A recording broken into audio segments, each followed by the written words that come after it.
Welcome back, everybody. This is battle number 3. Round 3. I am now 2-0 against my opponent, Jon Hu, which is also 2-0. Now, if you haven't heard of Jon Hu, you might be living under a rock. If I remember correctly, he's a 2-time Worlds competitor. I don't remember offhand which Worlds he was at, but he is known for using Lapras. So, at this point, first reactions, I'm like, okay. So, we've got a second Lapras and a Smeargle. I'm not super excited about the Smeargle, and I'm not crazy excited about Lapras either. So, the reason that Lapras is pretty helpful is that Water Absorb. Yeah, Water Absorb.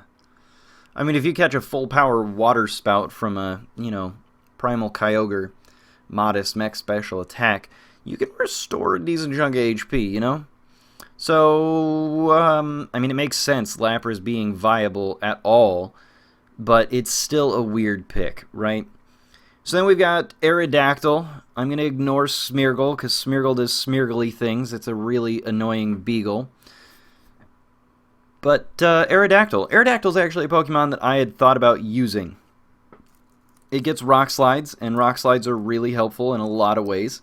It's really fast, so your most common taunters that don't have, Prankster, you're going to be able to outspeed before they try and get a taunt off. I mean, Rock Slide's helpful. Taunt, wide guard. I don't even know if it gets taunt. Whatever, but you want to get out before the taunt. That's the whole point. You get Tailwind, Rock Slide, and Wide Guard. I think it's Wide Guard. I don't know. Whatever. It doesn't matter. The point is that Aerodactyl can be good. Can be. It's a thought, man. I thought about it. I thought about it real hard, and then I didn't do it. So at that point, I'm like, okay, so this is a really weird team, and I'm not sure where anything synergizes together.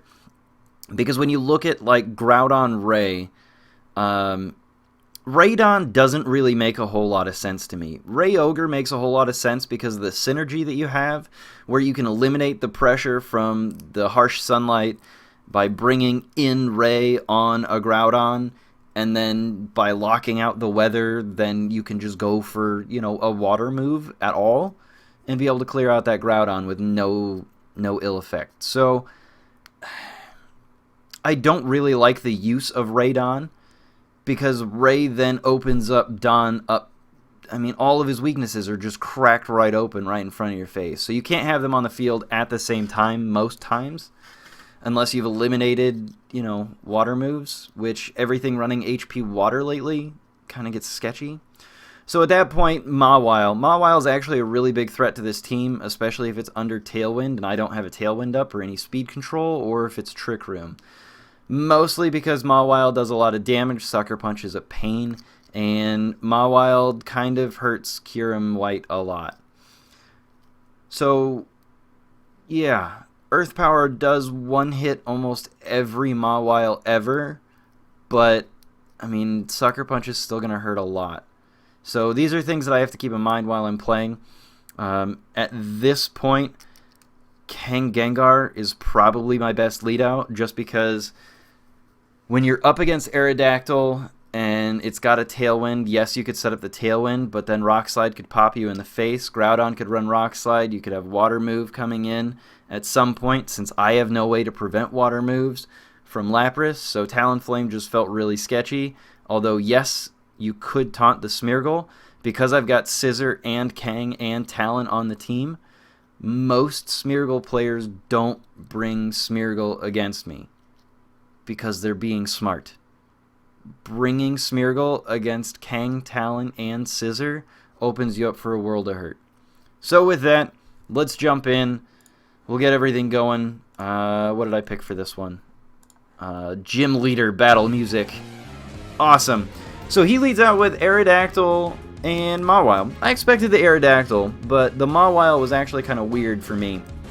Which, I guess it does make sense because you get the Intimidate turn 1. So you get to scout things out a little bit and see what's going on. I mean, especially if you see that there's a Kangaskhan, you could get fake out chip damage, but other than that, it's not going to really do that much. And then bringing in Groudon here, I'm like, alright, for sure, we're going to see Tailwind come in. And then he doesn't. And that felt really weird. I just didn't... I don't know, man. So, I mean, you can fake out the Aerodactyl, try and prevent the Tailwind, and you can go for the Icy Wind here, try and slow everything down, because my team does kind of rely on maintaining speed control. But, Wide Guard, man. Wide Guard. Great. So Fake Out goes after that, and at -1 against a Rock type, you know, that normal damage is doing super good. Thankfully, I went for Sludge Bomb. Now, I'm going to stop for a second. Before everybody starts, like, breaking down my door about Avos, you're an idiot. Like, I explained the fact that my Kyogre spread is not optimal. We all agree that it's suboptimal. There's no way around that. There's no way I can defend it other than I was lazy. Now, Avos, why would you go for a Sludge Bomb on an Aerodactyl? You know that it resists that. Well, Shadow Ball wasn't going to OHKO. And I know that after Feint, or Fake Out, and Shadow Ball, I'm still going to have an Aerodactyl on the field. So, if I can, you know, get a Poison, then I'm good. It didn't work. It didn't Poison, so now I look dumb. So his Groudon's going to go ahead and Protect. At this point, this is where he's going to set up that Tailwind. This is where I can go ahead and clear things out with Shadow Ball. Now I'm a little bit worried about this Mawile again. And it does make you worry just a little bit, doesn't it? So I got -1 Kang on the field, and a Gengar against a Groudon, and potentially, oh no, my music, anything but that, let's restart it, whatever. Anyway, you know that this Groudon's going to be able to do huge amounts of damage with P-Blades if he goes for it. I've got -1 Kang on the field, which is kind of disappointing. You'd expect that I'd do better than that, but I didn't. I just want to prevent this Eruption. That's really all I want to do. Try and prevent the Eruption. I know that I'm going to be able to do pretty well because it's a bulky Ogre. And I've got Thunder, so we're going to get there. Now, if this had been an optimal spread, and also if that hadn't been -1 Kang, imagine how much that would do. It'd be so nice. But he did kind of predict the Ogre switch in the right slot, so that's really nice. Good job, John. I was actually really impressed with that. I don't think that you can admire somebody enough for that sort of, like, prediction. I think that was great. So I'm in Sucker Punch range with from Mawile on Kyogre, and that's not so good for me. Gengar at least has the Focus Sash, so we're good there. And that P-Blades, we know that he's not going to be able to Erupt. We know that he's not going to be able to Earth Power. We know that he's not going to be able to P-Blades. About the only thing that he's going to be able to do is try and Rock Slide if he's got it, which a lot of them don't. So that's pretty good. And Mawile's going to go ahead and Mega here. So basically what he's doing is he's covering all of his bases. He's switching out Groudon to make sure that he's going to be able to take that damage. He's putting up a sub with Mawile because he's probably expecting me to go for a Will-O-Wisp here. Because a lot of Gengars still run Willow. So if he's got the sub up, he's going to get basically free HP back from this Water Absorb and then lose a sub. I mean, that's pretty win-win for him. And then he can go ahead, just go for something, and it doesn't matter. You know? You'd be able to take out this Kyogre pretty quick. That's not a huge deal. And then you get free HP back on Lapras. It's kind of a brilliant play.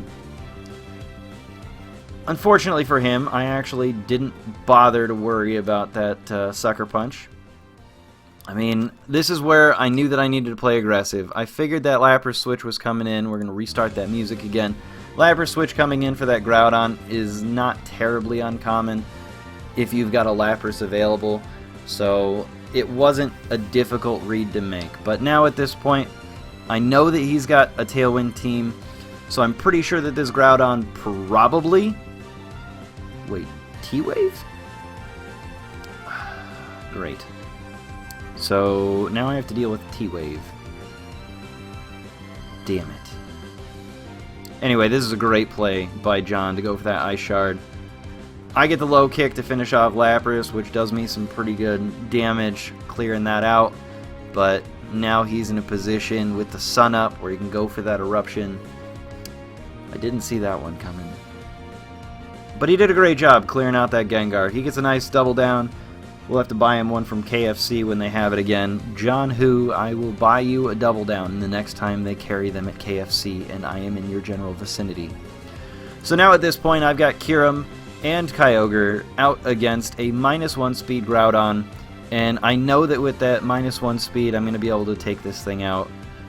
If nothing else, I'm going to be able to Draco here, and I'm kind of flexing.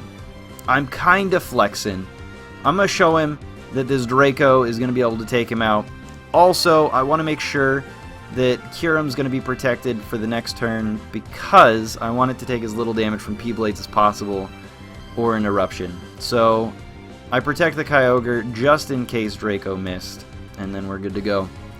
So thanks for watching that one, everybody. I know that that's freaking out again, but that's amazing. That was round 3. We are now going into round 4. 3-0, baby. 3-0.